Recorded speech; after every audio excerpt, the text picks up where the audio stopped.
Lula ng eroplano ng Bureau of Fisheries and Aquatic Resources o BIFAR, lumipad kami mula sa runway ng Pag-asa para tingnan ang mga aktibidad ng China sa Sandy Cay. Mula sa himpapawid, kita kung gaano kadami ang mga nakakalat na Chinese militia boats. Ang lugar na ito, nasa pagitan ng Pag-asa at Subi Reef. Ang artificial island ay pinatayo ng China noong 2013.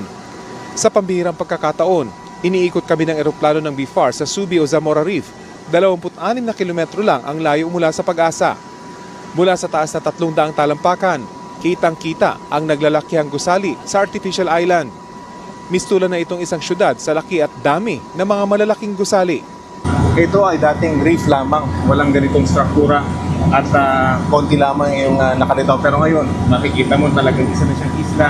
May mga halaman, of course may mga building at may isang mahabang runway. Kapansin-pansin na may mga nakaharang na sasakyan sa runway. Sa isang bahagi ng isla, may isang strukturang tila may takip. Meron itong mga antena sa likod.